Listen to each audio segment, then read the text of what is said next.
If you are the fan of a competent NFL franchise, this show is not for you because today we are talking about the bottom of the barrel. There are 6 teams that currently have 1 win now that we are a third of the way through the season. They're all battling for that number 1 pick, mostly against their will.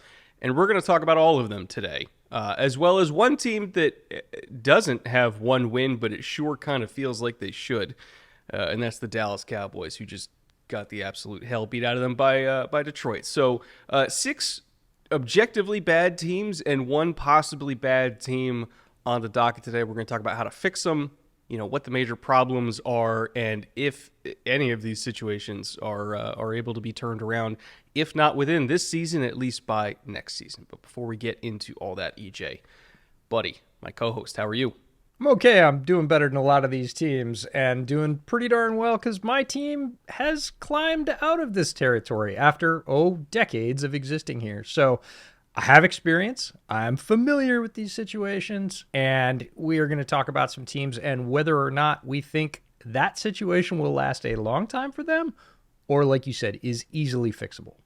Yes, we root for the Texans and the Bears around here, so trust me, we know pain. We know what it's like to be at the bottom of the pile.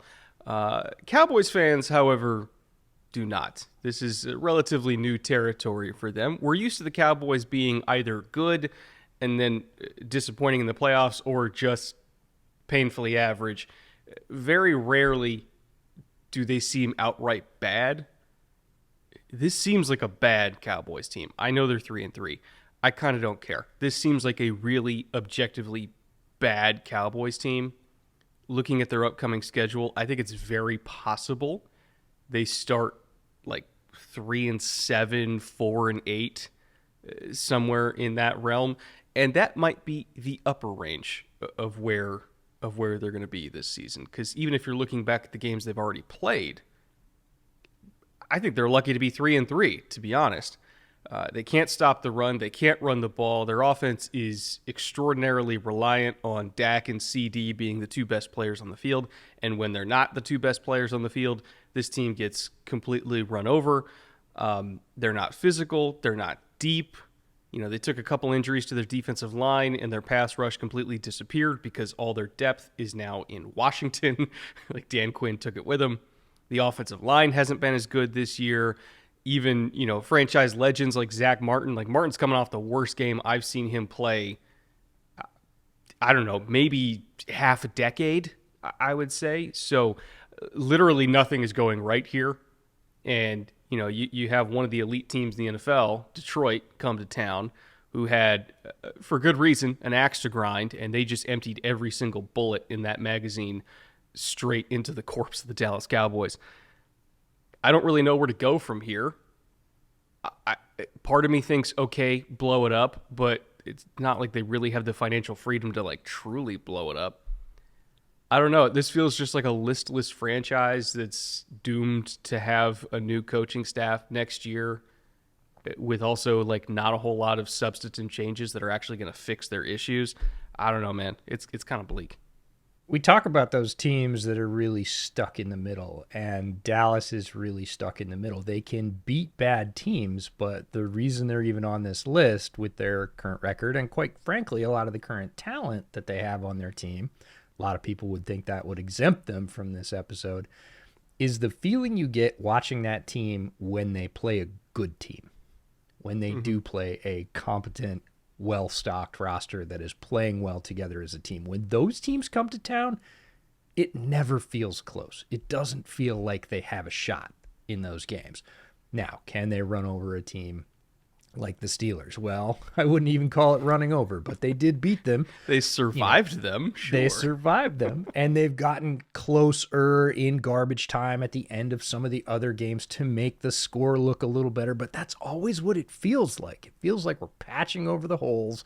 We're not really fixing the structural issues underneath, and it doesn't feel like they're real competitors. It reminds me of a couple of years ago when we called out the Vikings as overrated or frauds, that they had this great record and we really thought they weren't going to survive in the playoffs, and they didn't. They were one and done. The Cowboys feel like that, except they don't have the great record. It's sort of on display that they can't compete against good teams. We have plenty of evidence suggesting that. And I'm with you. The path forward is difficult because of the money they've spent, how they've spent it, the roster depth or lack thereof. It doesn't necessarily feel like a quick fix. And sort of through all of that, I really don't think Mike McCarthy is the guy to take a struggling franchise and sort of unbuild and rebuild it. Like, that doesn't feel like his MO. He feels more like, hey, I've got a good roster. I can do pretty well with it as a coach.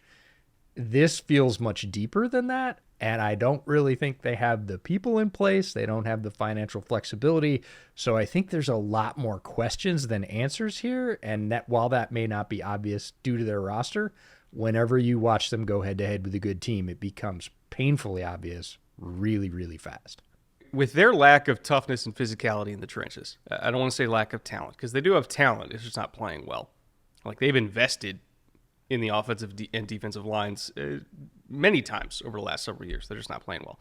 But with their lack of toughness and discipline on the offensive line and defensive line going up against, and this is just the rest of their schedule, right? 49ers, Falcons, Eagles, Texans, Commanders, rematch with the Giants. Then they got the Bengals.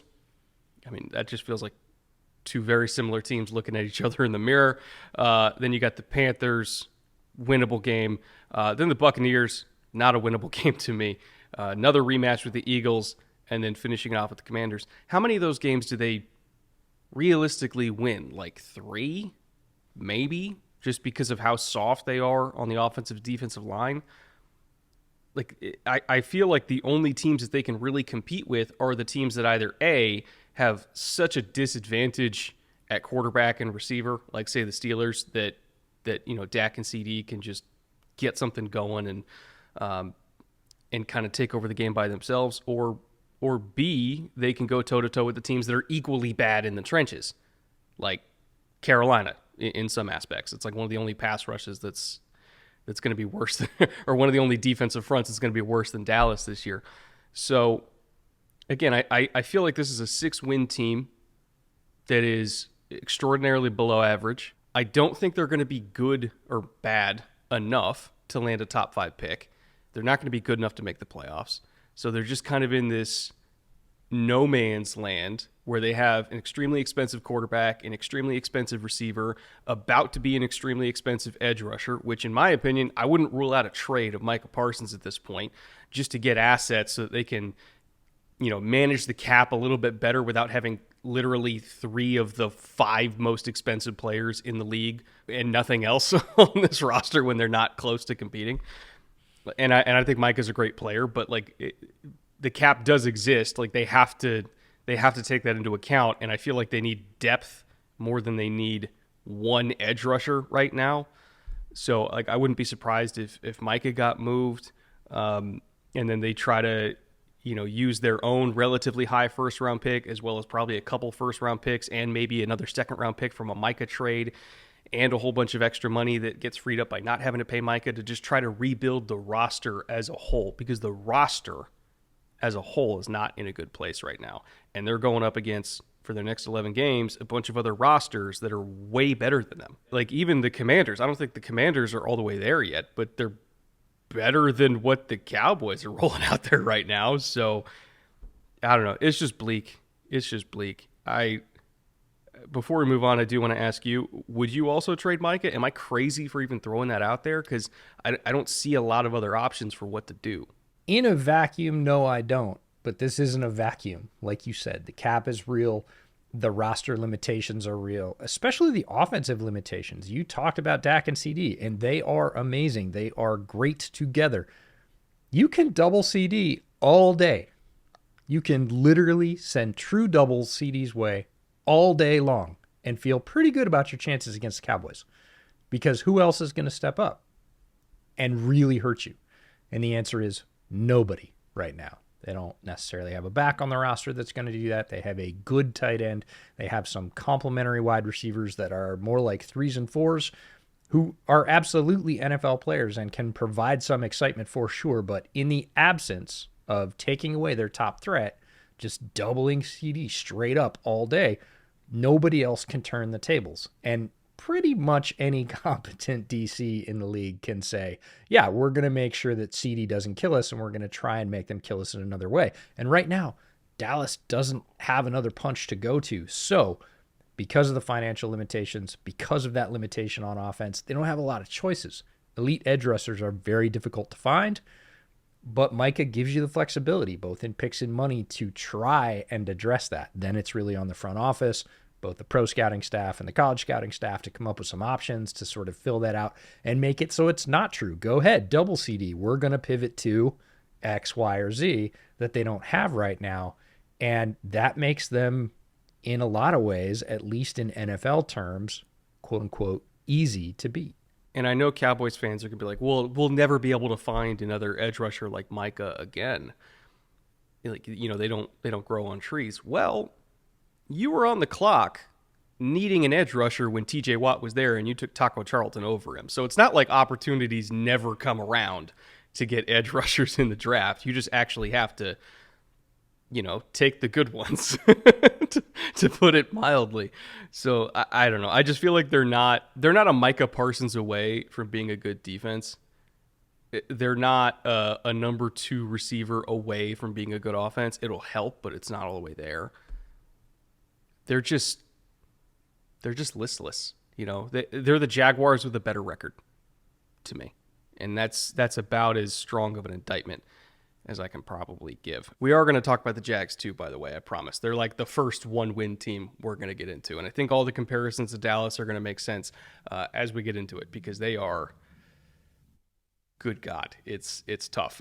Before we get into them, though, I do want to thank Underdog Fantasy for sponsoring this show in the first place. And as a reminder, if you are a fan of a bad football team and you want to make your Sundays slightly more entertaining, first of all, you can do pick'ems with players that are not on your favorite team. That'll probably make your life a lot better. Or you can do pick'ems with players that are going against your team and just rely on your team continuing to suck while also making money.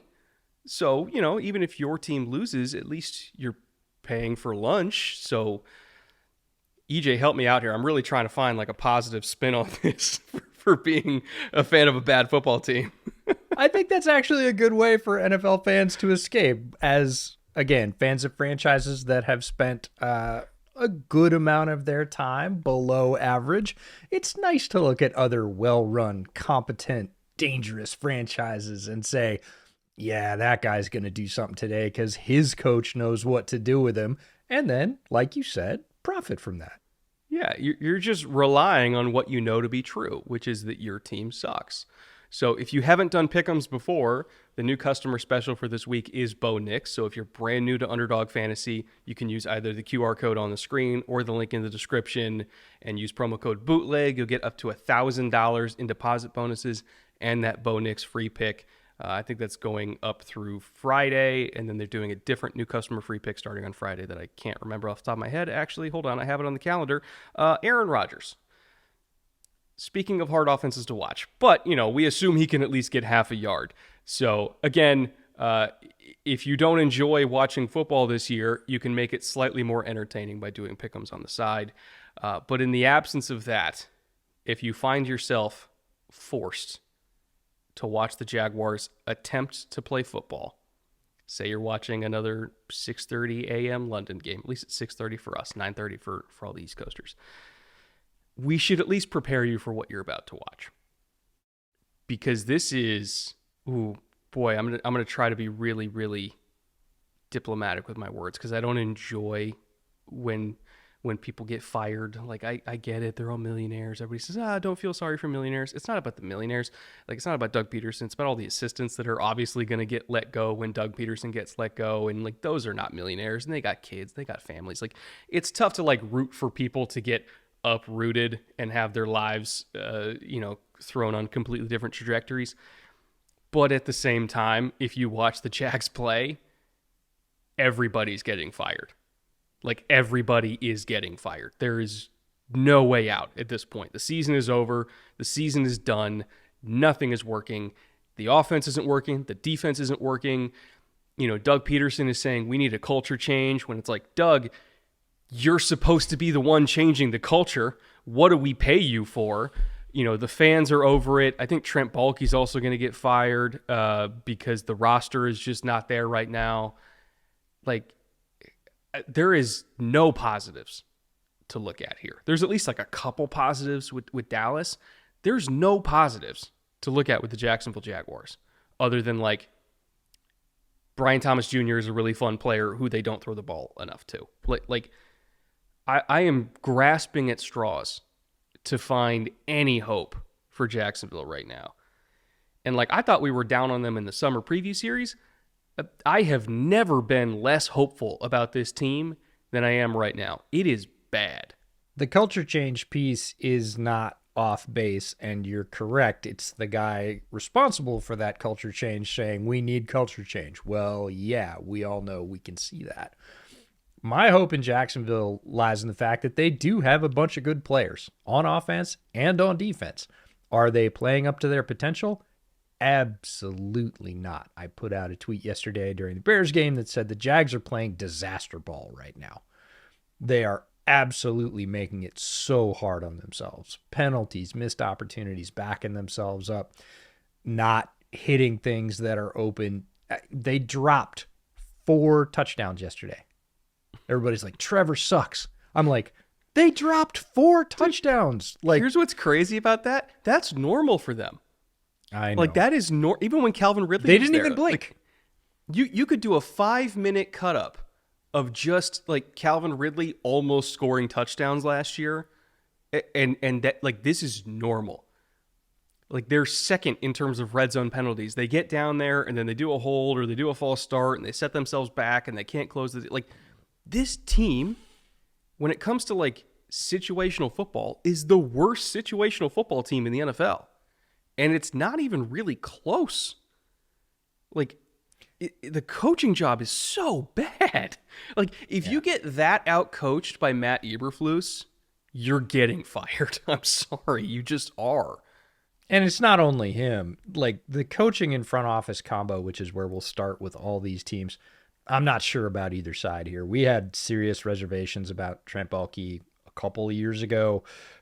Peterson, we were willing to sort of give some more time to and see if it got better. It largely hasn't, and in fact, it's gotten worse. That's not great. That feels to me like a clean sweep is really the only answer here. The type and volume of mistakes that they make has me pointing a finger at coaching. You are undisciplined as a team. You do not play great situational football. That is your coach's job more than anything. People say, oh, players have to make plays. That's true. Like, you can't get out there and make Gabe catch the ball. He has to do it on his own. But all the other stuff, that does point to coaching eventually when it all stacks up. It's not one penalty here or there. It is systemic. It's a habit at this point for Jacksonville, and they certainly don't play well enough as a team on either side of the ball to overcome that kind of thing. So when you dump it all in and mix and stir, the end result on the field is pretty hopeless, not great. You look at it, you think a lot of careers, quite frankly, are being wasted, and that's never something you want to feel or say or think about your team, but it's impossible to watch the Jacksonville Jaguars this year without feeling or thinking or saying those things. From a schematic perspective, I feel like Ryan Nielsen's struggles tie into Press Taylor's struggles. And when you have both coordinators, like, it's one thing if you have two coordinators that kind of feed off of each other, like, say Ben Johnson and Aaron Glenn. In a good way. In a good way. They feed off each other in a bad way. Correct. Because if you're looking at Ryan Nielsen's defense, they are, I think it's third. Yeah, I'm looking at it right now. Third in cover one. So man coverage, right? In terms of proportion of all their coverage snaps that are man coverage. So they're third in cover one without Tyson Campbell, their best corner. They don't have anybody else who's really good in man coverage. So they're calling something repeatedly over and over and over again that they're not good at. So their DBs are constantly being lit up. They are 27th in terms of pressure rate. So their pass rush isn't that good, while also being dead last in blitz rate. So they're not blitzing enough to help out their pass rush because they can't get home with 4, but they're not willing to send 5 or 6. So you have a bunch of guys covering that can't cover and a bunch of guys rushing that can't rush. And then you wonder why they're one of the worst defenses in the NFL in virtually every single metric. And then I think it's second worst EPA per play, which I like the grandfather stat of everything, right? Takes everything into account. They're second worst in terms of EPA per play, only in front of the Rams, who we're also going to talk about today. But part of the reason why that defense is so bad is because they're on the field so much, because Jacksonville refuses to run the ball, even though they're pretty good at running the ball. Like if you're looking at all of their rushing offense stats, they're I think it's 28th in carries. Let me double check on that. Yeah, 28th in carries, while also being third in terms of yards per carry. They're top 10 in explosive run rate, but bottom 10 in overall run percentage. And it's not even like they're getting a bunch of light boxes because they're always behind, which I know they are always behind, but like teams are still like not really giving them light boxes because they know they're good at running the ball. Like I think they only have, or they're 17th in terms of light box percentage. So like it's not like they're running into easy defenses to run on, but they're really good at it. They just don't do it. So you kind of put everything onto Trevor's plate and say, okay, you go get us the explosive plays. But again, we're only going to throw it to BTJ 7 times a game, even though we probably should be throwing it to him double digits. We want you to go get explosive plays, throwing it to everybody else. You know, throw it to Gabe Davis, throw it to Christian Kirk. We're not going to utilize our 2 good running backs, and especially not going to utilize Tank Bigsby enough, even though I think Bigsby is the better back on that team. And we're going to try to be like a super pass-heavy offense that isn't good enough to be a pass-heavy offense. We're going to ignore what we do well, which means we're going to stall out, or in some cases just go 3 and out. And then we're going to put our bad defense back on the field. They're going to give up 7 points, and then we really got to throw. So I feel like both these coordinators are making each other worse in certain ways. And Doug Peterson is not taking control of the ship to get things back in line. The culture is bad. The talent isn't there. Their young quarterback, who I think could be very, very good in this league, is not being set up for success at all. They already paid him, so it's not like they're about to have a bunch of cap flexibility. They're not. Where do you go? Where do you go? Like, I still think it's a desirable job, but not that desirable. Like, if you look at their situation. If the GM stays, I would agree it is less desirable. If it's a clean sheet, I'm with you. I think Trevor has enough talent that I am not willing to throw the baby out with the bathwater here. Again, if he doesn't have 4 drops yesterday, he throws 4 touchdowns. He looks good enough to win with if you build up what's around him and start to get some more discipline in their approach. What you talked about with the coordinators is something we highlighted on our preview show on my other podcast, Bear Era, when we were leading into the Chicago game, and we said, hey, they run the ball really well, but they just never do it. And instead, they're not as good at passing the ball, and they do that a lot more. That's poor coaching on a very basic level, is keeping yourself away from your own strengths and not being willing to flex and look at what you're actually good at and the players you actually have on the field who are performing well, like Tank, and say, hey, we should feature him, like BTJ. Hey, we should maximize some opportunities for him. Now, they did get Evan Engram back this week, and he does make that offense look very much different. He is a glue guy that you can throw to a lot, pick up some first downs, pick up some chunk plays. But even with him, all the other stuff didn't go away. The sort of regressive traits in the red zone, the drops, the mistakes, and the end result was they got walked, like dog walked off the field in London. And they're too good for that. So there is some talent here. You talked about the defensive line and their pass rush. I really feel like there is talent on that line, and a coaching change might be an answer there. If you could get a young Chris Kasurik, right, to work with the talent that they have on their defensive line, Hines Allen, Roy Robertson Harris, Trevon Walker even, like those guys are getting good individual stats, but they're not playing great as a team. I mean, the statistics reflect that. So I feel like clean sweep at the top, get yourself a new GM. It's not the most desirable job, but it's not the least desirable job either. See if you can tune Trevor back up into being a mid-pack quarterback. get some of the mistakes out of there, get that culture change that Peterson says, well, I don't know. In teaching, we call that lack of classroom control, right? It feels like Peterson lacks classroom control. He's got these students or coordinators or whatever, and he's like, I don't know, they just won't listen. Like, it's your job as the guy at the front of the room to say, hey, straighten up. We need to run the ball a little bit more. We need a little bit more emphasis here. Whatever you're doing with the defensive lineman, we need a tweak. Like, it's not hopeless from a talent perspective, but it feels hopeless under the current structure. So that structure has to change. You mentioned that it's not the most desirable job opening, but it's also not the least desirable job opening. Our next team we're talking about probably is the least desirable job opening, at least if all of these were going to become available, right, to be head coach or GM. That's the Cleveland Browns. The Cleveland Browns are in trouble. And it's not just because of the Deshaun thing. Like, the Deshaun thing is the elephant in the room. Like, we know the money is damn near impossible to deal with, especially when you're not getting NFL starter quality play. Like, he's not a top 40 quarterback in the NFL right now, right? I think they've gone, 0 for 26 on their last 26 third downs, something like that. Mr. Coleman, I have a stat here that speaks to this. Huh. Because every week we talk about how Deshaun is not a top-tier NFL starter and that he might not even be a top 32 starter.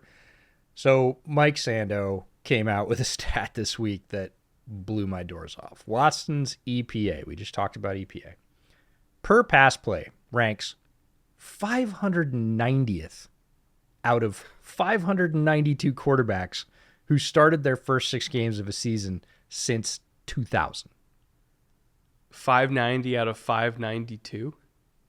590 out of 592. So think of any quarterback that you thought was absolute trash. Just shouldn't even be in the league. He's worse than that through his first 6 games. I'm really curious who 591 is now. Yeah, right. I want to look up the names of the last 2, but why? You're talking about almost 600 quarterbacks. And Deshaun's EPA is second worst out of 600 since the turn of the century. Let's be honest about this. We're not talking about average NFL quarterback play. We are talking about quarterback play that is so bad that Kevin Stefanski can't do anything. And he's taking a lot of criticism for having a simplified offense. What he's trying to do is simplify an offense down to the point where Deshaun can do something in it, and that's not possible. He can't go low enough right now. So while we say this is the elephant in the room, this is the elephant in the room. And Stefanski came out today and unfortunately said, and I regret to report this, I still think Deshaun Watson gives us the best chance to win. What that tells me is he cannot say anything else. He is being told to say that because there is no way as a football coach at any level, I'm talking about Pop Warner up to the NFL, there is no way you look at what Deshaun's doing and say that. Like, it's just not possible to determine that. I feel really bad for Browns fans. Well, at least some Browns. Like, there are some Browns fans that are still like ride or die defending it, and there's no hope for them. But there are Browns fans that, going back to last year, like, they have eyes. They saw this wasn't working. They knew it wasn't working. They knew what they were in for this season. And, like, they had like a vague hint of hope of like, maybe it'll work out. But like, they've known that this train's been coming down the tracks, and they've known that they can't get out of it. And I feel really bad for them because they didn't sign up for this. Like, they didn't sign up to be one of the worst records in the NFL and have one of the worst financial situations in the NFL and have the worst quarterback situation in the NFL. And there's not a whole lot of hope for the future because it's all tied into one of the worst owners in the NFL, in Jimmy Haslam, who is extremely impulsive, and you could very easily argue is the person who caused this in the first place by ponying up and demanding that they do this to acquire Deshaun in the first place, even while knowing everything else that was going on off the field. Like, they were like, oh yeah, no, we're fine. Like, was the line, like, I asked my wife and daughters if they approved, that horse shit. Like, they knew what they were acquiring, and they still did it anyway because Jimmy Haslam does Jimmy Haslam shit. It's the same reason why they drafted Johnny Manziel in the first round, even though 31 other teams were not going to touch him in the first round, and Jimmy Haslam thought he knew better. Like, he just does this. Like, he does this kind of stuff. And I feel bad for Browns fans because they're stuck with him. Like, there is no way to fire your owner. If it was just the case of, oh, we have a bad head coach, or we have a bad GM, which I'm still not convinced they do, or, oh, we have a bad quarterback. Like, yeah, you can fix that. You can't fix bad ownership. Like, is it any wonder the Commanders have turned it around the second they got rid of Dan Snyder? Like, bad ownership kills NFL teams, and the Browns are doomed to that fate. And they're the ones I feel bad for. Like, I don't feel bad for Jimmy Haslam because, like, it's his own fault. I feel bad for the Browns fans that have been there for decades and decades and decades before Jimmy showed up, and they just wanted hope, right? They just wanted that feeling they had during that Baker Mayfield playoff run to happen every year. And they got 1 year of it, and then Jimmy said, nah, let's go get that asshole and give him a $250 million guaranteed. It's just awful, man. It's just awful. But as bad as all that is, it's not even their only problem. Nope. Like, if you're looking at the rest of the team, like, they have a pass rush issue because all of their edge rushers outside of Myles Garrett, I don't see a long-term future with the team. Like, Za'Darius is 32. He's going to be 33 next year. His productivity has really dipped because, again, he's getting older. They hope that Isaiah McGuire is going to be good eventually, but like, they don't have the type of pass rush they used to. Their interior defensive line, I think it has some really fun, like, penetrating types, but they're not really good against the run. And this is a team that's given up the 4th most explosive runs in the entire league this year, partially because they just penetrate and basically give offenses favorable angles to block them. So they get, hit by all these pin and pulls and jet sweeps and everything like that. And the entire defensive line is just upfield, not able to do anything about it. They isolate their DBs in space and make them tackle, and they can't. And, oh, by the way, speaking of their DBs, they play the most man coverage in the NFL again, and their DBs have dropped off a cliff. Martin Emerson's getting picked on this year. He's given up like 4 touchdowns, at least 3 that I know of. The 4th one's kind of debatable, but like, he's given up at least 3 touchdowns this year so far. Greg Newsome's gotten picked on in man. Denzel Ward's the only corner that's really held up for them. Actually, more than held up. He's played really, really well for them. But again, if you only have one corner playing really well in a defense that calls the most man coverage in the NFL, you're gonna lose, especially when you don't have a pass rush. So, like, what do you do? Like, what do you do if you don't have a historically good defense like they had last year to make up for the fact that they can't score? You're dead in the water. And, oh, by the way, the offensive line is banged up and bad too. So, is there anything going right on this team? I'm not sure there is, other than like a few bright spots on the roster, but like, not nearly enough to make them a winning organization, let alone an organization that has any sort of plan or hope beyond 2024. Like, if you think it's bad now, like, what do you think it's going to be in 2025 and 2026? Like, this could be even by Brown standards, the worst 3-year stretch in their franchise's history. And that's saying a lot.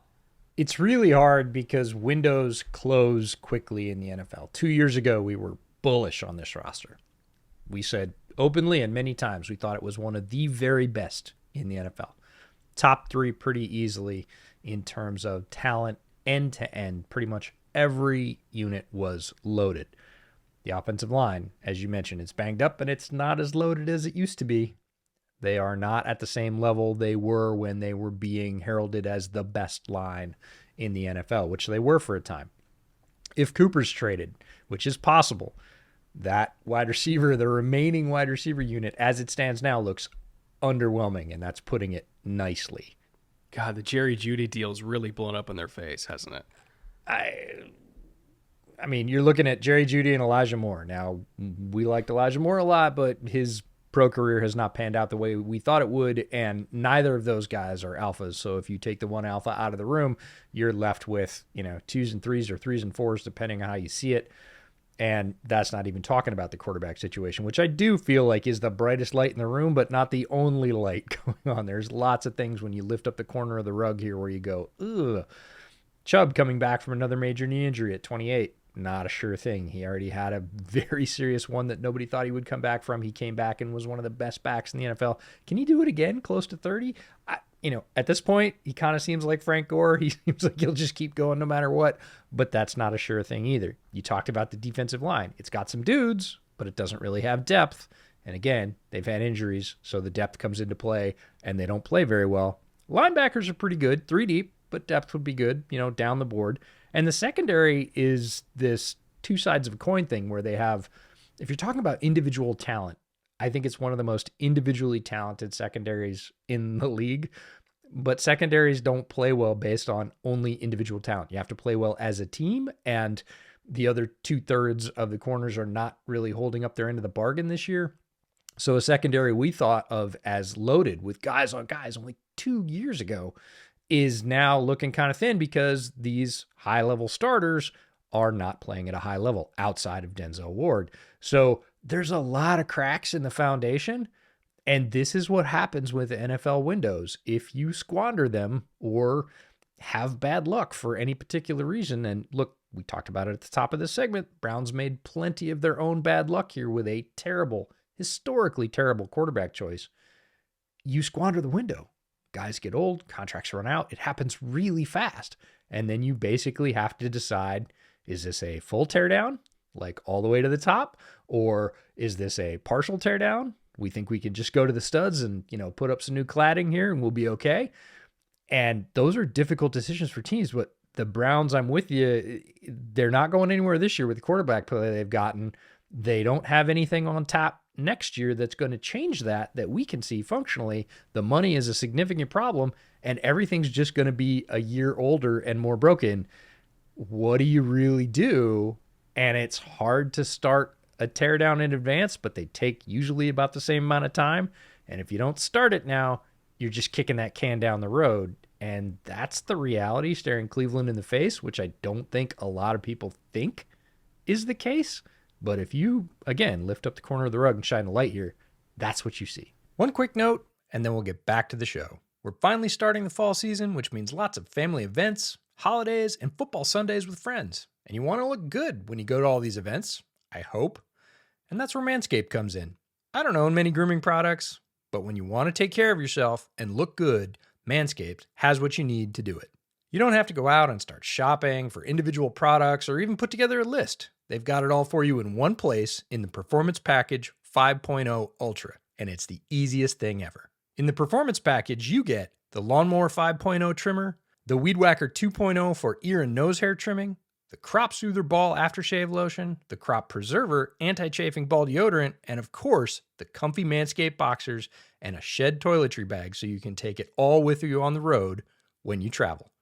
Check out all of those and more at manscaped.com. And if you like anything in the entire catalog and you want to get it for yourself, you can get 20% off plus free shipping with the code BOOTLEG at manscaped.com. Again, that's 20% off plus free shipping with the promo code BOOTLEG at manscaped.com. Thank you to Manscaped for partnering with us once again. And with that, let's get back to the show. The three teams that we already talked about, Jags, Cleveland, and Dallas, they all had windows open over the last 2 to 3 years, right? Jags had a window, they came back, had that big playoff win against the Chargers, started the next year 8-3, we're in line for the first seed, and then completely collapsed, and that collapse has spilled over into now. Cleveland's had a couple little mini windows, one with Baker, one weirdly enough with Joe Flacco, but they've had windows to go on runs, and now you look at where they're at. Dallas had a 3-year long window where they were one of the best records in the NFL. 12 win seasons back-to-back years, tons of talent. They would absolutely steamroll really bad teams, and then somewhere along the way, they would trip themselves in January, and then it was always like, we'll get them next year. We're still loaded. And then you just run into 2024 where you look around and they're not loaded anymore, and the Emperor has no clothes. So again, those three teams had windows recently that slammed shut. They don't anymore. I don't know when they're going to be able to open those windows again. It's kind of tough to see the light at the end of the tunnel. The next team we're talking about, though, had a window that was open for more than 3 years. In fact, that window was open for a couple decades, and they did a lot with that window. They won a bunch of Super Bowls. They went to a bunch of conference championship games. I think they went to, 11 in a row, something like that, conference championship games. They were the dynasty. They had multiple dynasties within that dynasty, you could even argue. And it wasn't until there was a changing of the guard at quarterback that dynasty finally crumbled. And they've just been kind of wandering through the wilderness for the last half decade, trying to figure out how to get it back. They went through Cam Newton. They went through Mac Jones. There was like a weird kind of Bailey Zappi mini era in there that I'm still not 100% sure what was going on. Is that a Bailey Zappi short joke? He's not the biggest guy. And then, you had the Jacoby Brissett kind of spinoff that we had in the beginning of the year. And that all cumulatively led to this week where Drake May took the field and made his first start.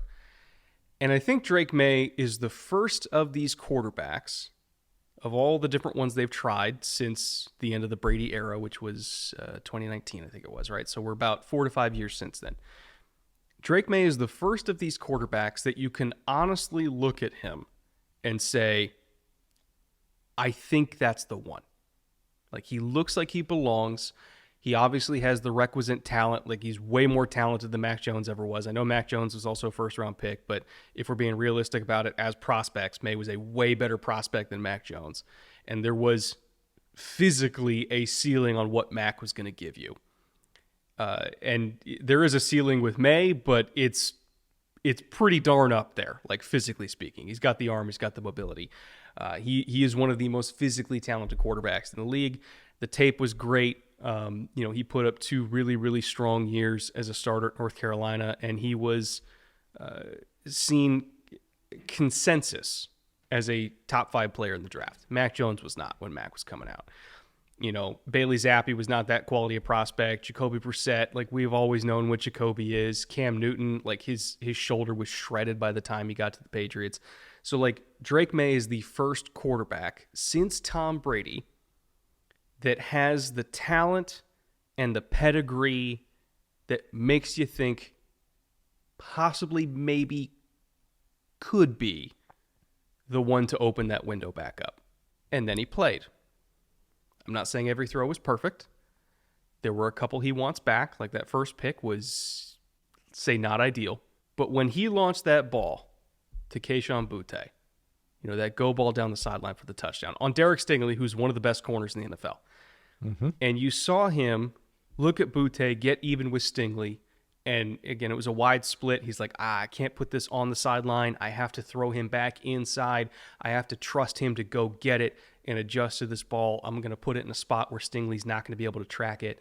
And he launched that ball. He put it way out in front of Boutte, and he put it back inside so that he can kind of run back to where the space was, and he grabbed it for a touchdown. That was the first time through this entire saga, all these different quarterbacks they've tried, where I was like, shit, they might have something here. Like, this might actually be the one to get them out of this. Because they have been in the deep dark for the last half decade. There's still issues. Like, there's still plenty of issues. But Drake May actually somehow gives me hope that New England's finally on the right track. It's funny how fast the script flips, because we were all extremely worried about Drake May's first start, going against a very good Texans pass rush with a very bad offensive line unit so far this year in front of him. We all thought, oh, this could be a bloodbath. This is not a great way for a high quarterback pick to make his debut. And like you said, then he played.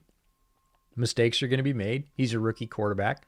First touchdown, I thought, oh, that's nice. Comes in, gets a little spark, leads him on a scoring drive. Cool. I get it. That's nice. That's what I said. Second touchdown, I was like, okay, this doesn't look the same as New England has looked pretty much all year. This is starting to look different. Third touchdown, I was like, all right, we were all really worried about how this was going to go. And all things considered, it's going extremely well for a rookie in his first NFL start. There was a spark there. There was a life in the entire offense that we haven't seen. And it's very much the old Bill Parcells quote, right? If they don't bite when they're puppies, they're just not going to bite, right? If you see a quarterback come in, even if the, series of situations, all of the things surrounding him are terrible, you still see those plays. You still see those flashes and you go, ooh, all right. And then it's about whether they can build off of those, whether they can not make the same mistakes twice. Because look, we saw that with Will Levis when he came in last year. We saw the flashes and we went, oh, there's some stuff you can build on. He's got some stuff to work on.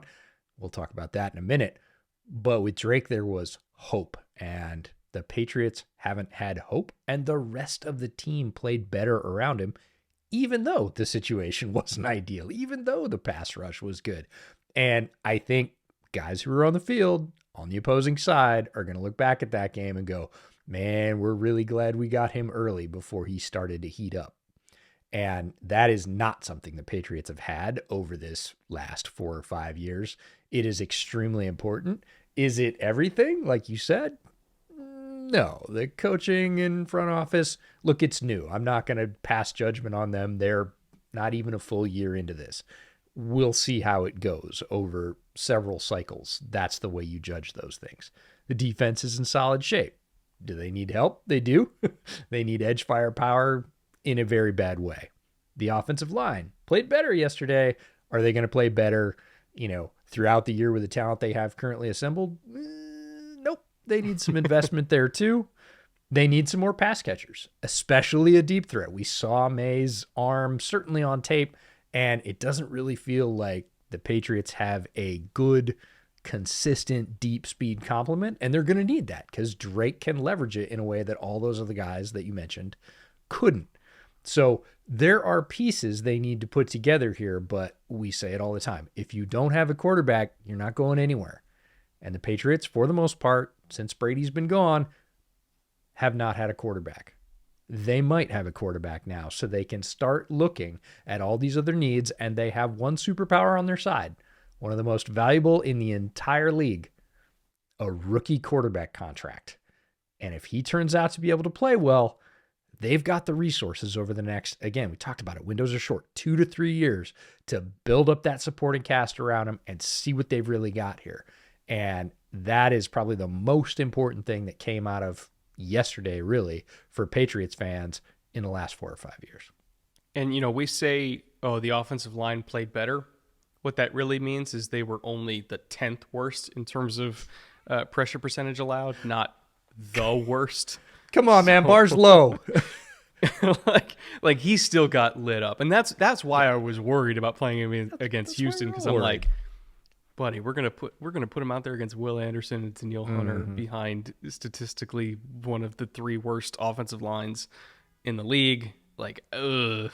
Like, I don't. It was more so just about being worried about his rib cage than anything else. Correct. He got hit a lot. Like 14 pressures was 7th most given up in the NFL. But he stood in there and he took it.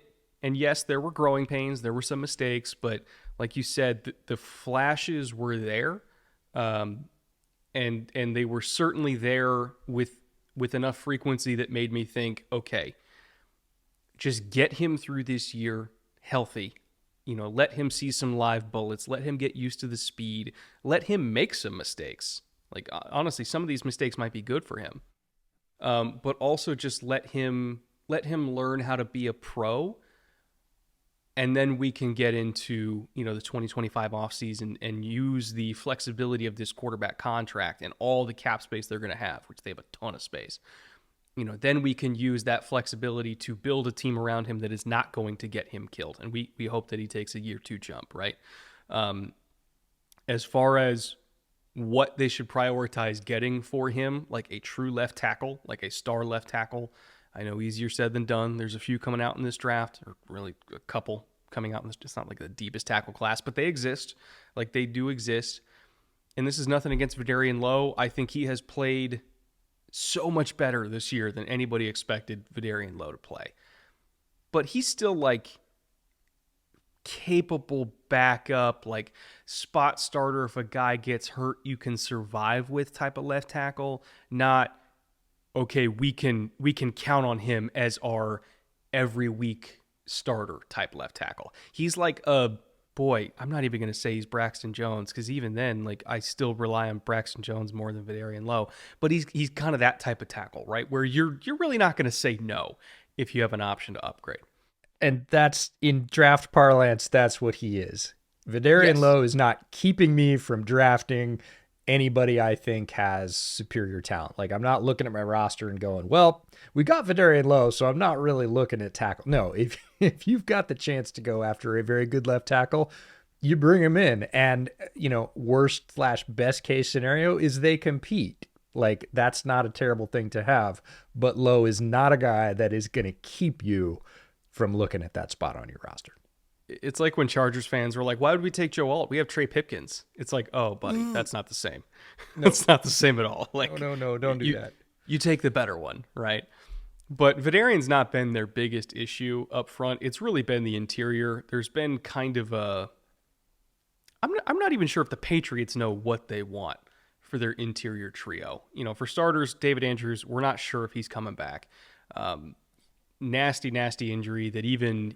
like, he's going to try to come back, but it's still unsure if he's going to be able to, because he said he ripped his rotator cuff off the bone, I think was the words that he, like, it sounds hard for a center to come back from that, considering how much they actually, use their shoulders every single play.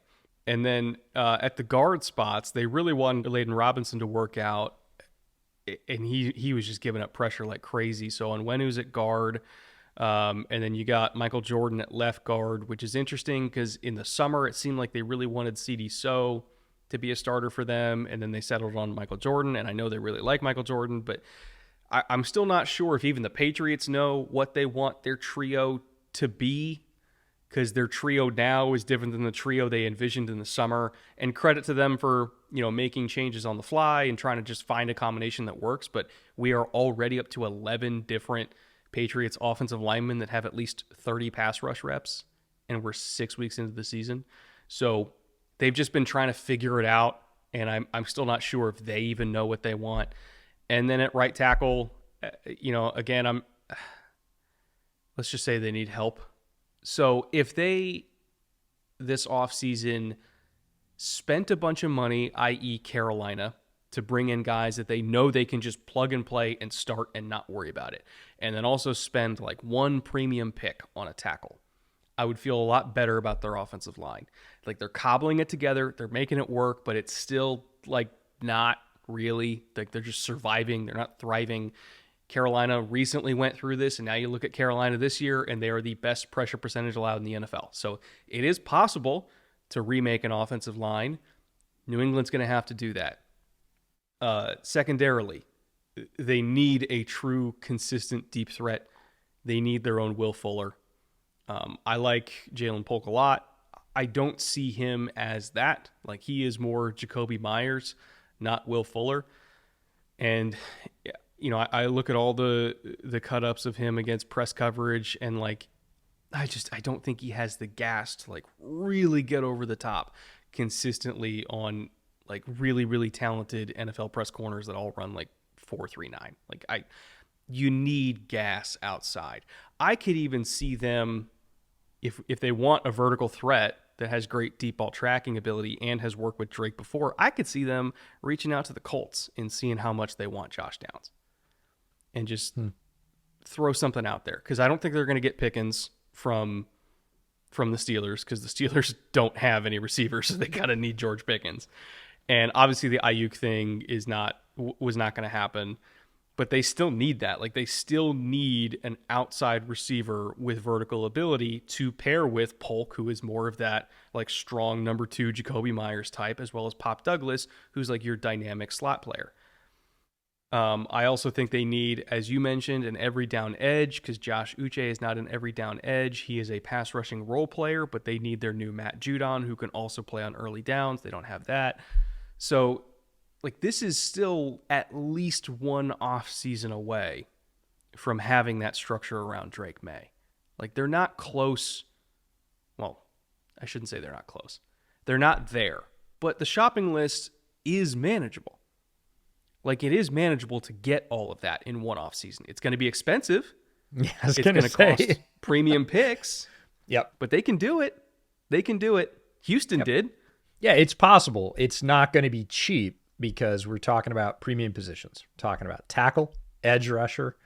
Luckily, I think they can get by at corner and really number 1/number 2 wide receiver, depending on how they see that within their own organization. Those are 3 of the 5 most expensive positions in football. So it's not going to be cheap, and they're probably not going to be one and done with any of them. But that's the roadmap. At least they have a defined roadmap to say, this is what we need to do. We know it's going to be expensive. They do have the money, unlike a Cleveland. So the pieces are there. It's not impossible as we look at the sort of sum total of these situations. Like, it's doable. They got to manage it. They can't waste a lot of things, but it is possible. It is possible to be positive-ish about some of these teams. Like, some of them have more hope than others, and the Patriots have more hope than maybe everybody other than, maybe everybody that we've talked about so far. If you're looking at, like, even if you're looking at Dallas, like, they already have the quarterback and receiver situation figured out, but they don't have the money situation figured out, and they don't have the defensive line situation figured out. So, like, you could argue that by 2026, the Patriots are going to be in a much better spot than Dallas, but we'll see. That's kind of the fun of tracking these situations long term, is you never really know how it's going to end up based on what you're projecting. But back to another situation that is, I don't want to say bleaker than New England, but definitely murkier than New England. Tennessee Titans. We came into this year looking at this Titans roster, and yes, a lot of it hinged on, is Will Levis good?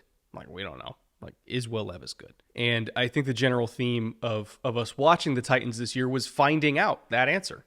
Like, is he the guy who can elevate this roster that they invested a lot into? You acquire L'Jarius Sneed, you acquire Calvin Ridley, like, they spent a bunch of money. You still got DeAndre Hopkins there. They had some pieces that we really liked with Harold Landry and Jeffrey Simmons. They make the deal for Ernest Jones, and we're like, okay, like, this is a roster we really like. Is Will Levis the guy? Because if he is the guy, we're going to find out pretty quickly, because we think this team is good enough that he should be able to show that. Well, 6 weeks into this season, we have our answer. No, Will Levis is not the guy. Like, he cannot be the guy. I refuse to believe he is the guy, because the tape has been so bad that it's not like bottom 5 quarterback play in the NFL like Deshaun, but it's not that far off. He can't see the field. Like, if we're just talking about, can he look at a coverage and know what he's seeing? I don't think he can, because he consistently makes really bad decisions. There's guys running open that he straight up misses. I'm not even talking like misses as a thrower, which he does. Like, he's not accurate either, but I'm talking does not see them running wide open, whether he's in the pocket or out of the pocket. I don't know what he's looking at. He makes terrible, terrible decisions under pressure. Some of the turnovers are the ugliest, most meme-worthy turnovers you'll ever see, like, truthfully. Like, he's just not good. He is not a starting quarterback in the NFL. And I was really, really hoping that we would see something in the first third of the season. Like, just show me something that we can bank on, that can give us hope, that potentially like, hey, maybe they found a diamond in the rough, a second round quarterback that becomes a starter, like a long-term starter, like an Andy Dalton type. I mean, he's more talented than Andy Dalton physically, but he's not as good of a quarterback as Andy was. But like maybe they can get lucky. And that's what Will Levis will be for them. And all the money they spent on the roster will then be elevated because they have this young quarterback. No, he's not good. It's not working. He threw, 29 times in this game for less than 125 yards. His yards per attempt, I think, was 3.6 something. It was below 4. Like, it's just not working, EJ. And if this isn't working, the Titans are dead in the water. Like, truly, they are dead in the water if Will Levis does not work out. And so far, he is not working out. Well, there were a lot of other teams that don't have the answer at quarterback. They were hoping Will Levis could be that answer. He might be that answer at some point, but that point is far down the road and we can't see it from here.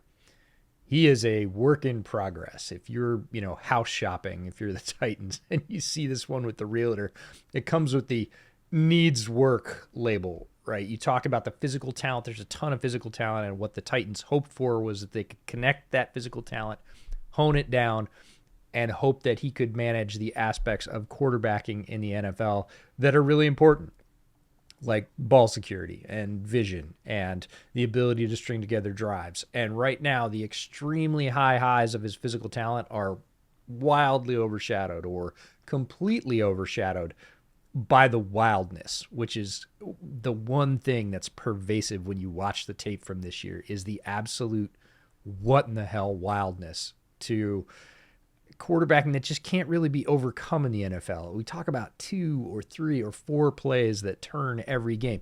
If you're not making the basic ones, you're not 4 plays away. You're 10 or 15 plays away, and that means you're going to lose way more than you're going to win. To put it in perspective, this is where Commanders fans were with Sam Howell last year in the second half of the year, where he was making plays, but occasionally, often enough that it was problematic, he'd still go off the map and just throw a terrible turnover. And he couldn't limit that as the season went on.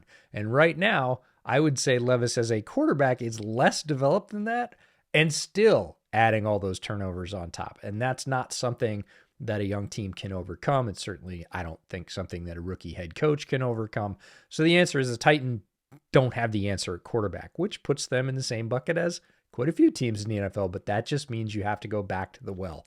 Just because you took a shot and it didn't work out, that doesn't really matter. You have to keep taking shots no matter what they are until you get that guy, because if you don't, you're not going anywhere. How's the rest of this roster? Well, the offensive line has a ton of young talent. It's not playing particularly well together, but I'll give that a little bit of time to come together. Wide receiver is solid. They have a lot of options, but they do not have the guy. If you're talking about developing a quarterback, young or old, he's got to have a go-to guy. I don't feel like that guy is on the Titans roster right now. They have a lot of good complementary receiving threats at this point in their careers. Tight end is solid, but not great. So overall, the offense is pretty average, and if you don't have a quarterback, he's not going to elevate all those players around him. Defensive line. DL is beastly inside. You got Simmons and Sweat. That is a very nice place to start, but they need more edge juice. They are not getting edge rush pressure right now. I like Ernest Jones. You mentioned him as a free or a trade pickup from the Rams, but I wouldn't be opposed to another linebacker inside. And the secondary has a lot of talent. We'll see if Brownlee is the answer outside. That's really something that they can use this season to do. And if not, they'll need another. But again, they could get by with a little bit of edge help, a little bit of linebacking help, maybe another outside corner. That's not a huge shopping list for a defense. On offense, they need the alpha wide receiver. And look, until they get a quarterback, we're not really going to see what they have anyways. And on the receiver thing, they brought in Calvin Ridley to be that guy, but the problem is I don't think Calvin Ridley is a good fit with Levis. If Levis was more accurate, like, okay, this can work because Ridley's getting open. But if you're looking at, even just last game, there were, I think I counted 4 balls that went off Ridley's hands that you can't technically count as a drop because they were tough catches, and it's not like, it hit him right in the numbers and it just bounced off. Like, it wasn't like that. Like, they were tough catches, but his hands were on them. And if Levis was more accurate and gave him more catchable balls, he probably would have brought them in.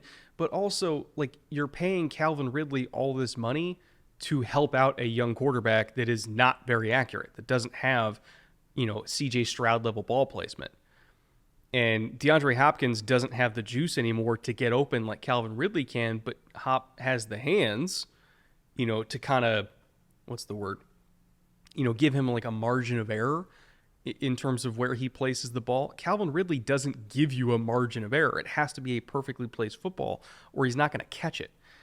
So I feel like Ridley doesn't have a good fit with Levis right now because Ridley is not going to, dig balls off the turf that Levis puts in bad places. He's not going to help him out and help him be productive even if he's not completely accurate. Like, everything has to be perfect or it's not going to work. So if you're going to make this all work, like, you just need that kind of margin for error out there at the receiver position, or you're just going to end up with Calvin Ridley stat lines over and over and over again where he has 6 targets and no catches on the entire day against a very vulnerable Colts secondary that isn't that good either. So I don't know, man. It's a tough situation. I even look at some of the money they've spent on defense, which they have spent a lot of money on this defense.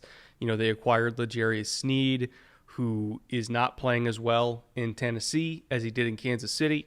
He is their most targeted corner and also is on pace for only 3 forced incompletions the entire season. He only has 1 so far, and we're 6 games into this thing, or 5 games into this thing, because they had a bye week. But he's on pace for 3 pass breakups, which is less than 20% of the number that he had last year in Kansas City, while being their most targeted corner and giving up the most touchdowns in that secondary so far. Like, I don't know, man. That signing hasn't worked out super well. Their highest paid player is Harold Landry, who has 4 sacks, yes, but 2 of them are unblocked. You have another one where it was on a stunt where Rodgers was like just forced to run into him and he got a sack on a stunt. And then there was another one where he got run around the back of the pocket and just stuck with it and got an effort sack. So yes, he has 4 sacks, but are any of those sacks like he went one-on-one against a tackle and beat him and got the sack? No. His pass rush win rate is 4%. It's not good. Jeffrey Simmons, their second highest paid player, has 7 pressures in 4 games. I know he's playing with an elbow injury, but like, when your most productive game was this week with the elbow injury and the entire first 3 weeks that you played, you got 3 pressures, that's not good either. And like, we know Jeff Simmons is a really good player. We know Harold Landry has been a really good player in the past. We know L'Jarius Sneed has been a really good player in the past. They're not playing like they're paid. Top down, you look at the Titans, quarterback is bad. High dollar acquisition at receiver doesn't fit with him because he needs perfectly thrown footballs to make it work. You spent a bunch of money on defense and none of them are playing like they're paid. Like, what can you really hang your hat on with this Titans team? I don't really know. Like, I don't really know what you're supposed to hang your hat on here. Like, Tony Pollard's playing well. Great. Other than that, like, I don't know, man. I don't know. It's a weird kind of murky situation. I still think that out of some of the teams we've talked about so far, they have the better odds of turning it around. But they're not great odds. They're not amazing. I feel like they're one of those teams that, we're going to talk about one of these teams in a second with the Panthers, but, we've seen it a little bit with the Colts too. You get some competent middle-of-the-pack quarterbacking. You get Andy Dalton or Joe Flacco to come in and run things. And, oh my God, it looks so much better. This looks like a professional football team. I kind of feel like the Titans are in that category where they could play a lot better if they were stringing some drives together on offense and just not flinging it all over the yard and having almost no hope of completing it. Like, even if they just put some basic drives together, keeps the defense off the field, maybe puts a few points on the board, gives them a little bit more margin for error, and then sort of a rising tide lifts all boats, and that's just average quarterback play. So I feel like they might not be as far away as they look right now, because right now, I'm with you, they look much farther away than the roster says they probably are. Boy, does quarterback play matter in this league. They're not getting it right now, and kind of as a result, it's a cascading failure, and nothing looks great. I think we also forgot to mention that the offensive line, even with, bringing in legendary offensive line coach in Callahan and then spending a top pick on a left tackle, you're only as good as your weakest link, and their weakest link is Nicholas Petit-Frere, who is statistically the second worst offensive tackle in the entire NFL in terms of pass blocking efficiency. He is the second highest pressure percentage allowed. You know who number one is, by the way? I do, but I was just going to be kind for your sake and not bring that up. Stone Forsythe, baby. Bootleg legend. Man. He's given up like 35 pressures. Yeah. It's avert your eyes type stuff, trust me. Oh, man. So, he's not as bad as Stone Forsythe, but, he's worse than every other tackle in the NFL. So, it almost doesn't matter how well the rest of the line plays, and they've been like mostly okay. When you have a right tackle that gets beat almost every time, like, yeah, you're still going to be under a lot of pressure. It's why as a unit they're still the third highest pressure percentage allowed.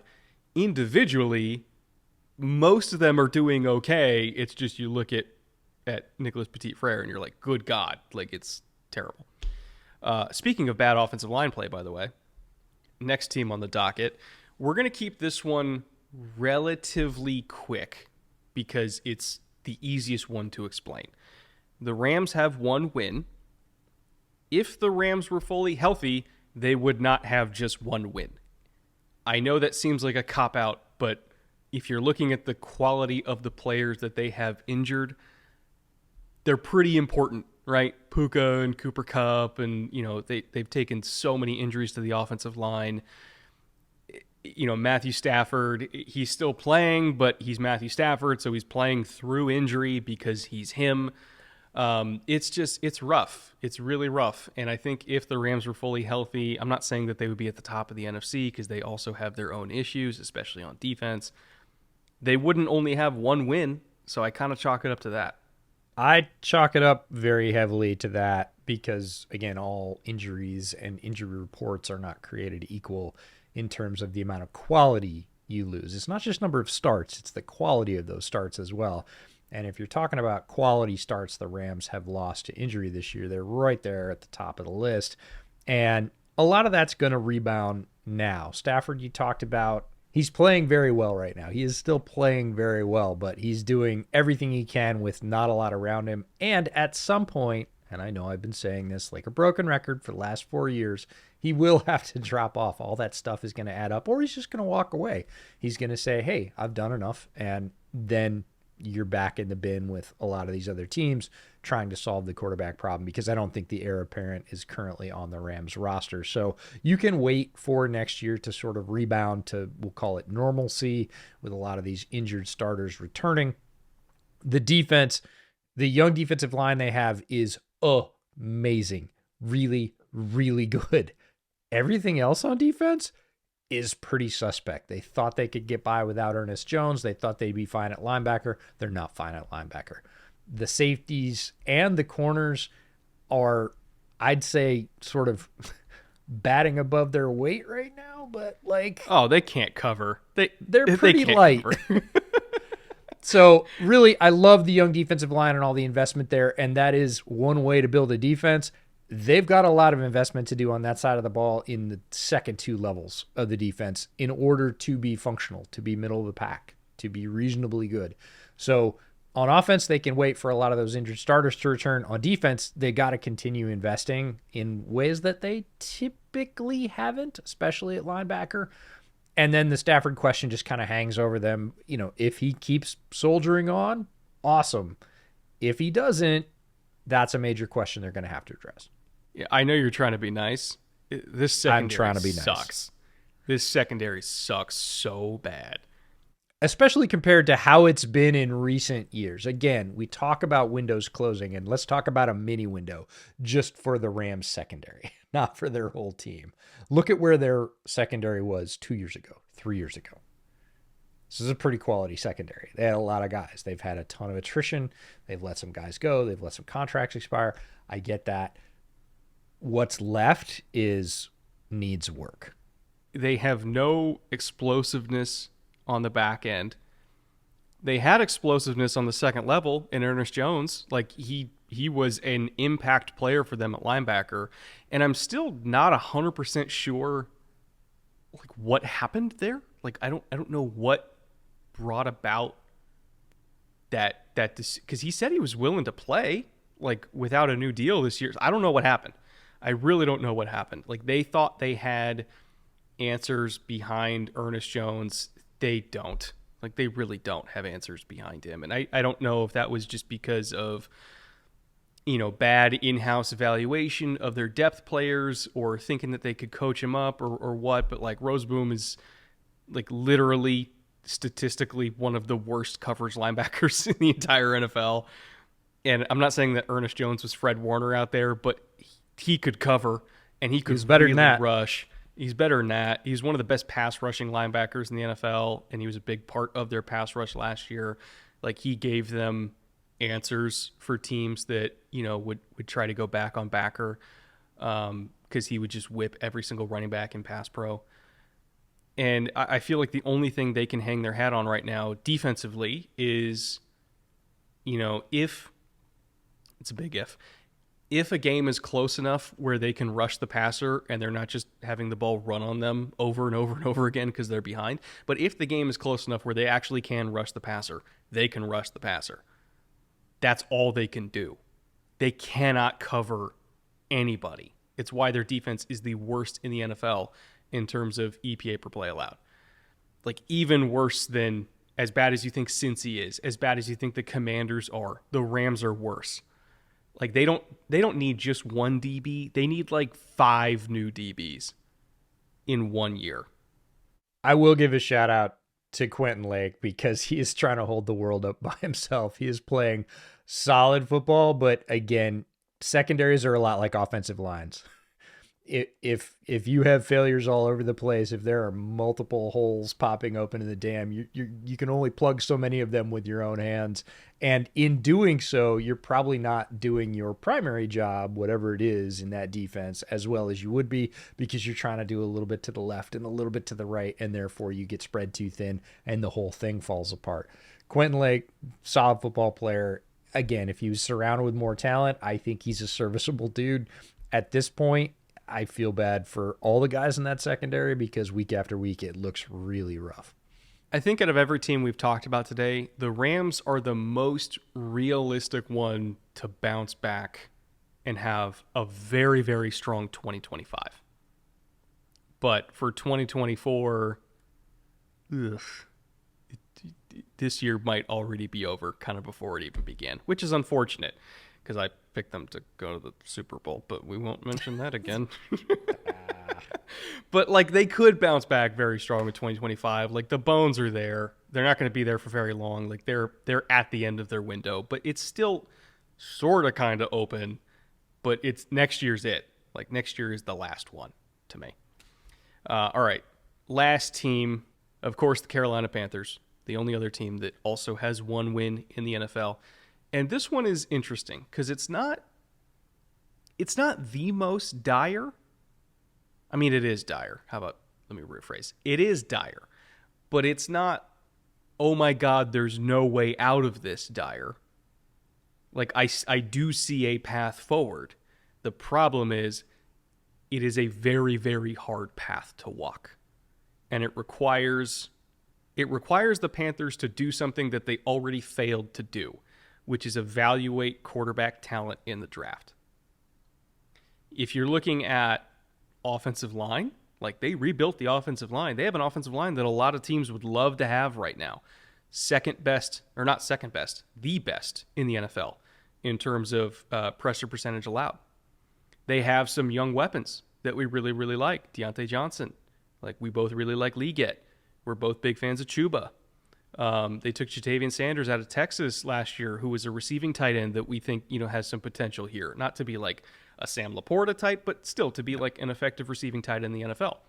But very good offensive line, running back, receivers we like.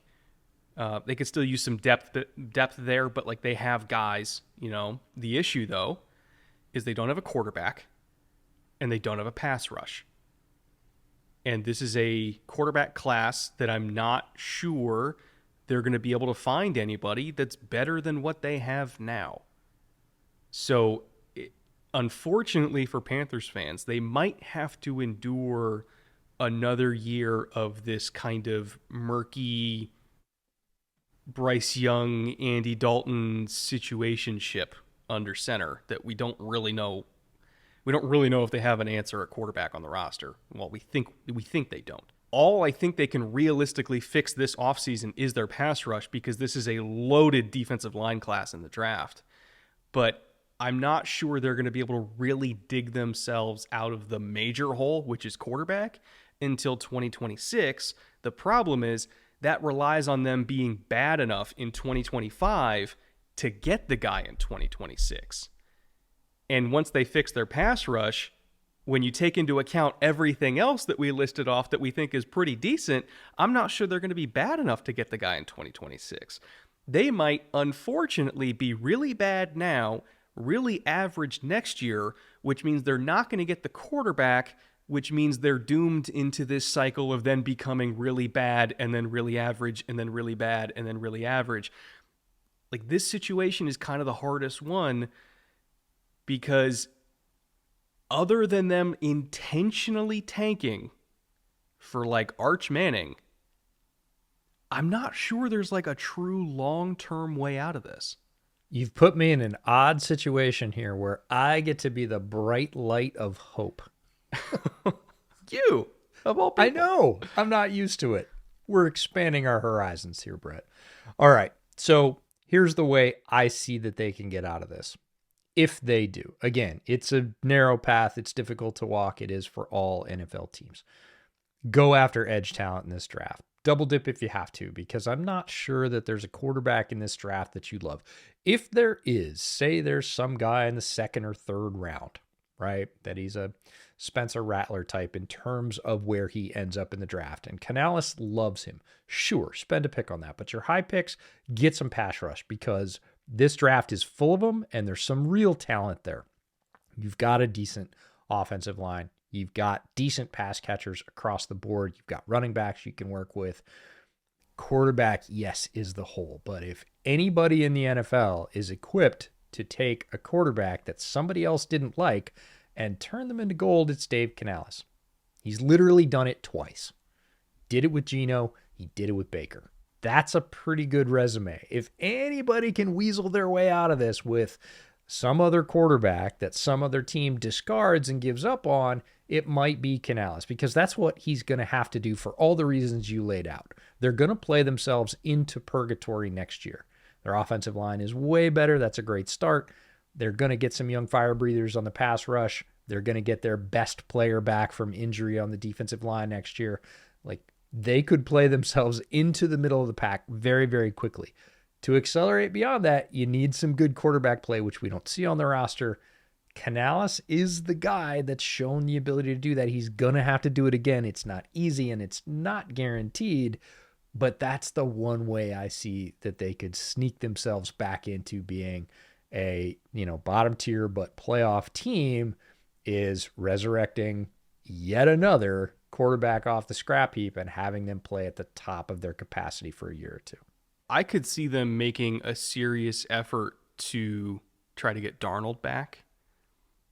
If Darnold's even willing to go there. I don't know if he is, but and that also requires Minnesota to be comfortable with letting Darnold walk away, which at this point, I'm not even sure the Vikings would allow that to happen. It's very possible that they extend him for a couple years while JJ still continues to sit and develop, and say, hey, you're winning here. You're playing well here. You've got a good situation. We'll give you 2 years, 25 a year, so you can make some good money, and then, you'll be, he'll be like 29 or something like that when that Yeah, deal's up, maybe he's 30. extremely You know, young still, which is crazy with all the stops. right? So I don't even know if they'll be able to get Darnold. I don't think Cleveland, if they're smart, is not going to let Jameis walk outside the building because they might need him sooner rather than later. So there's not a whole lot of like great options for them to get. Like they might have to do the Dalton thing again for one more year. I don't know, but like they need pass rush. Like I need oxygen. They're the worst pass rush in the NFL, literally 32nd out of 32 teams in pressure percentage. I think secondary, like their secondary is better than I think statistically they look. Like if you're just watching them on film, they have to cover for so long because their pass rush is so bad that if you just give them anything up front, I think their secondary statistically would be a lot more impressive. But boy, that pass rush is so bad and their quarterback situation is so bad that they're just going to be dead in the water until they fix those two things. Lucky for them, this is a very, very, very, very good pass rush class. So they could get one, they could get two of them. Fuck it, three. Like, I don't care. Just attack it. Take one on every day of the draft. And we've seen teams do that. We call it the shotgun approach, right? You know, maybe you pick up one that you like as a cast off in free agency, you know, the second wave of free agency, you draft 1, 2, 3 of them. Maybe you pick up a UDFA as well. You just make competition at that spot because you know it's the thing that you have to do to empower the rest of that side of the ball to really function, to work. All right, EJ. Fun show. Before we wrap it up, though, we are bringing back an old favorite for a one-time appearance. Indeed. This one is in honor of Liam, one of our executive producers who reached out last week and just made sure we were doing all right. He arranged through me to give us a nice little gift, and Liam was a huge fan of Bootleg Shot of the Week during the time that we had that section on the show. So here is Kyle Hamilton absolutely lighting up Terry McLaurin. Yes, a flag was thrown, but they picked it up, so it qualifies under the old rules. As a result, I'm going to be breaking into this very cute little bottle of Jameson that Liam sent along in a lovely care package. What are you going to be drinking? I also have Jameson on me to keep with the Irish theme. This is the stout edition of Jameson, which I have never shot before, by the way. So we're going to see how that goes. That's a new challenge. But it's JMO. It's only 40. Big thanks to Liam and everybody else who reached out last week. We deeply appreciate it. And we too like Shot of the Week, and it's fun to bring them back. Here's to the classics, the good oldies, the new soon-to-be oldies, and of course, everybody that supports the show. We deeply appreciate it. And to you, Fatty, wherever you are, this one's for you, bud. Ooh, you know what? That goes down better as a shot than I expected. I'm so glad to hear that because you so rarely say it. Like, it's not like an elite Jameson shot, like Black Barrel. Like, Black Barrel's like an elite Jameson shot. That's acceptable. I would do that again. Well, I'm glad to hear it because a lot of alcohol you drink on the show, you're like, I'm never doing that again.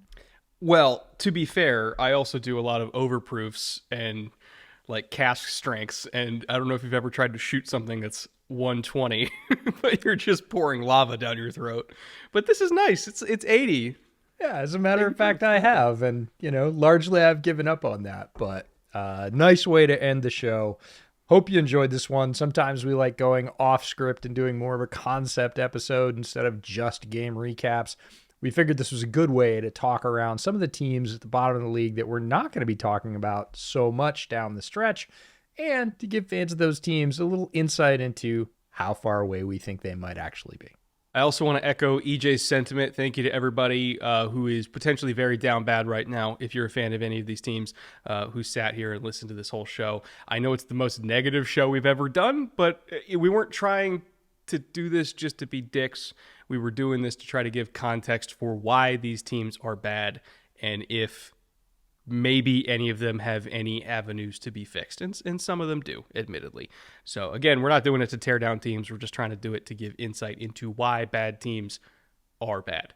So hopefully you guys enjoyed this. Again, thank you to all of our executive producers for Bootleg Football, Andrew, Connor, Eichen, Liam, and Mike. Once again, could not do this without you guys. Thank you to Underdog for being our main show sponsor. Again, check them out at the link in the description below or at the QR code on the screen. You'll get up to $1,000 in deposit bonuses. And for the next 4 days or so before it flips over to Aaron Rodgers, you get a Bo Nix new customer free pick. So you can either get that or Rodgers, depending on when you see this show. Thank you to Homage, our clothing partner, as well. If you want to shop for any NFL gear for your team or any team or your college team or bootleg gear, you can also find that at the link in the description. Whatever you buy, doesn't even need to be bootleg gear, but whatever you buy, we will get a cut of that as well. So I think that's everything. Once again, thank you for watching and listening, wherever you happen to be watching and listening. And with that, see you next time.